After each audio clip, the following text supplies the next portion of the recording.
За өнөөдрийн мэндийг хүргэе. Tech Quiz Team-ийн part 3 ороход бэлэн боллоо.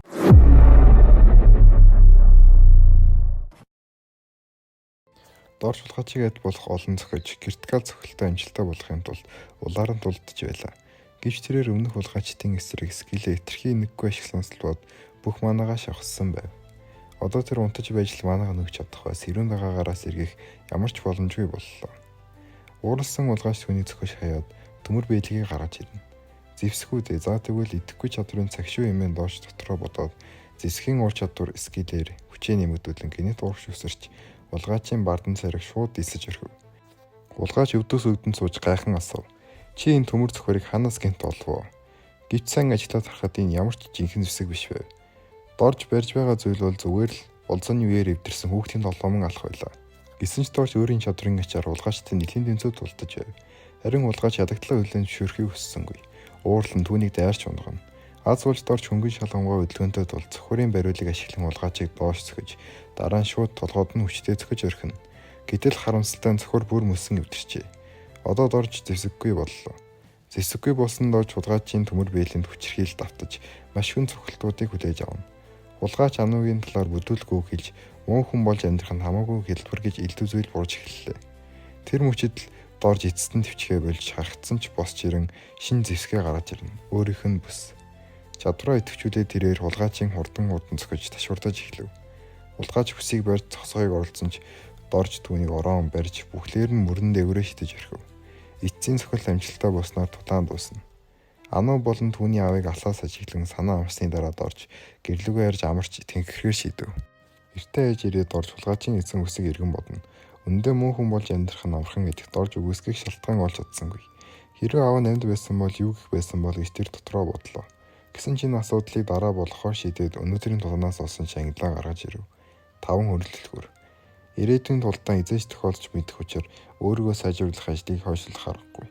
Өмнө нь довтлохын төлхөөрөө ашигласан тул энэ удаа 3-ыг нь шалгангаа байдалд 2-ыг нь хамгаалтан дээр ашиглав. Үүний дараа эцсийн шангилаа шалган гяндагийн газрын зураг. Гэхдээ үүндээ энэ газрын зураг бол ердөө шинээр баригдаж буй байрны борлуулалтын сурталчилгаа байв. Барилгын талбай одоогоор дуусаагүй харин гяндан гэдэг нь энэ талбай дээр явагдах тулаан байх бололтой. Уг гяндан 5 хоногийн дараа нэгдэнэ. Хамгийн багтаа 2 хүний баг шаардна. Мөн хэрвээ бүрэн дуусах чадахгүй бол торгуултай байв. Дорж багийн гишүүн хайж эхэлсэн чи яаж чигээд бүтэхгүй байв. Сэргэлэн бол шууд татгалцсан. Жавхаа хэдийн байнга дээрлүүлж байсан болохоор түүнийг аюултай газар дагуулахад хэцүү байв. Үндэ доржид найз гэж хэлж болох хүн маш цөөхөн байлаа.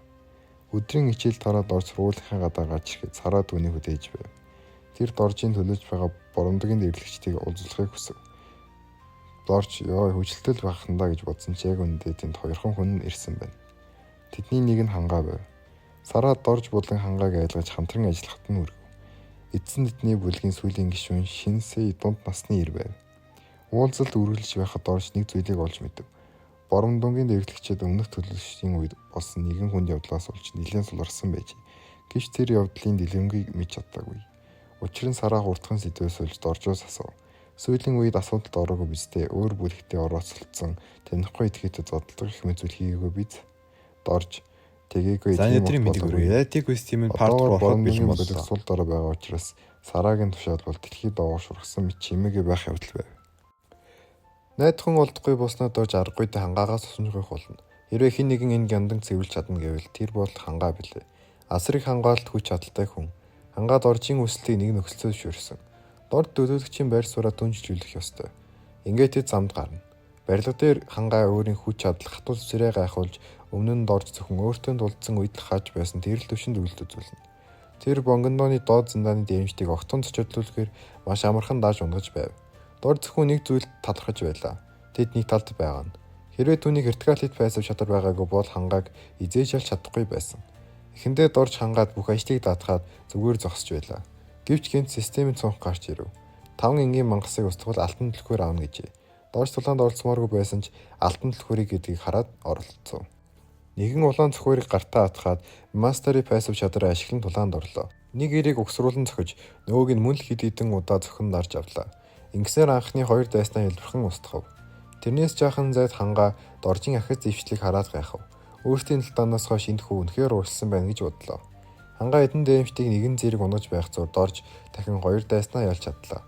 Одоо зөвхөн нэгийг нь ялбал алтан түлхүүрийг авах гэж байтал ганц үлдсэн дайсан хангаагийн гарт байв. Доорч түүнийг өөрт нь өгөөч гэж хэлсэн ч болохгүй нь тодорхой.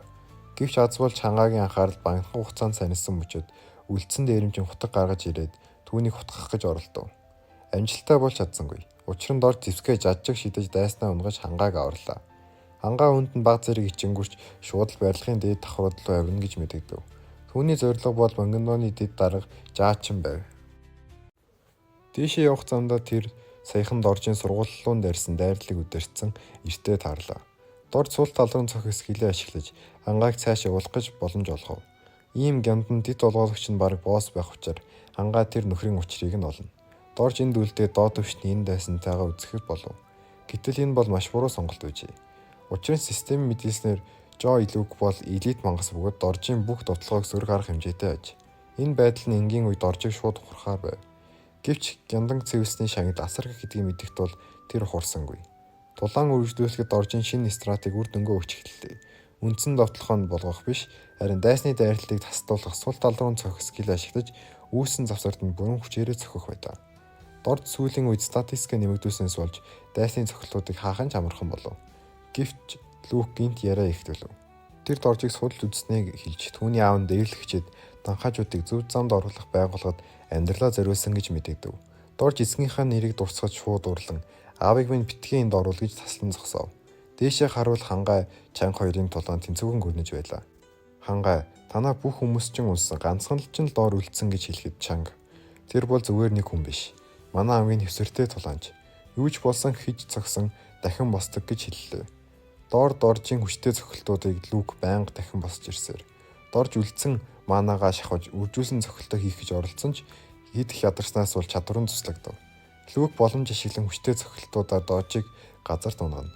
Лүк эцгийнхэн талаар доромжилсоор байтал Дорж уурлан алтан түлхүүрээс авсан шинэ идэвхтэй чадвараа ашиглахаа шийдэв. 90 мана шаарддаг стан гэсэн маш. Тэр Лүкийг шүүрч аваад хүчтэй цохон газар цөмлөлөө.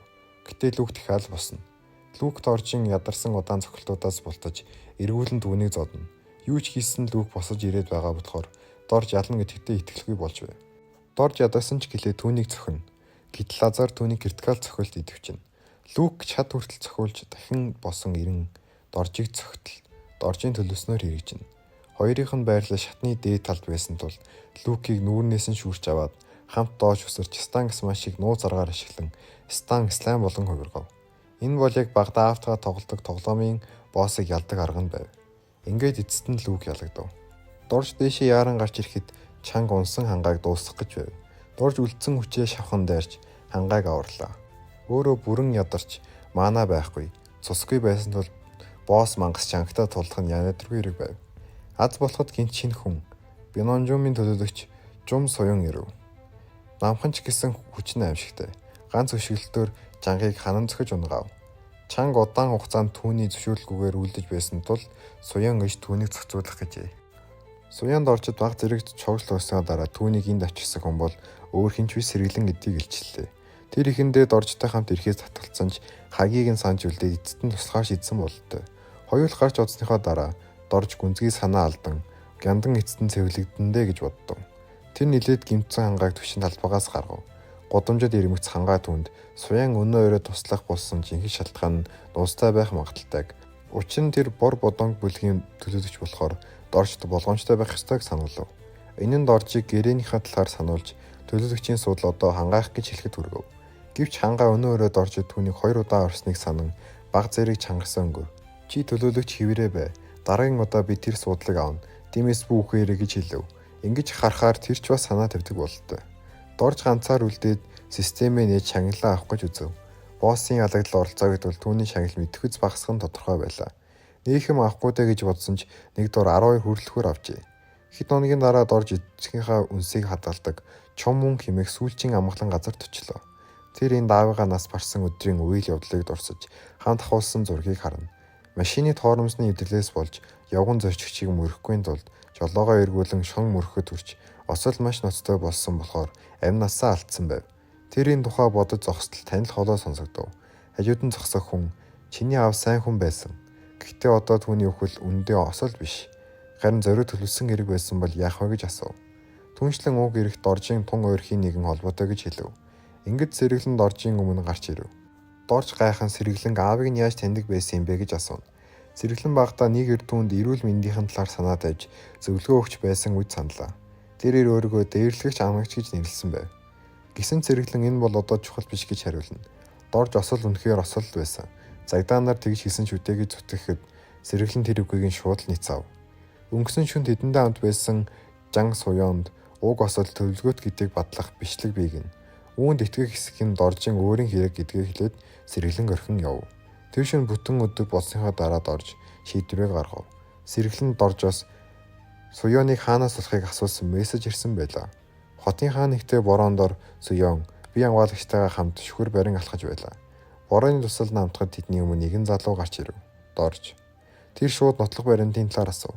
Суён гартаа USB барин хэрвээ ахыг хүсвэл гих зур Дорж аль хэдийн түнэр үссэн дарж эхлэв. Гэвч бие хамгаалагч нь тэр мөчөд замд нь орж ирээд Доржийг цохин хойшидна. Бие хамгаалагч улам сүрдүүлэн зохих гэж оролдох үед Дорж 50 зогсон. Гиндангаас авсан 12 хөлгүүрээ хайсныг үзлээд өгье гин. Тэр нүүрүүн сул талрам зохис хилээ хийж үргэлжлүүлсэн цохилтоор биеийг нь нүдэж эцэст нь Стан Исламаар толгойг нь газар цөмөллөө. Энэ бүхэн хэдэн секунд дотор болж өнгөрнө. 12 төлхүүрээр тэрээр маанага 1600 бол өсгсөн байлаа. Суён уурлан энэ удаа Доржийг өшөөхгүй гэж мэдэгдэв. Гинэт үсрэн ирээд өшөглөхөд Дорж алга байв. Дорж дээрээс нь Фалкон дроп скил ашигладал гараараа хаана. Суён Доржид хоёулаа огт өөр төвшний хүмүүс гэж хэлнэ. Фалкон дроп сул тал руу цохих Стан Смаш бүгд ямар ч үр дүнгүй. Дулаанаас үүдсэн Жанг Доржид хоёрхан цохилтоор дуусгана. Тэр оронд намайг зугаацуул гэж хэлнэ. Эхний цохилт болох ганц цохилтоор Доржийн цус 1500-аас 200 гаруй болтонд борууллаа. Газар үнсэн Дорж түүний хөлнөөс бариад борооны усыг ашиглан халтруулан унгана.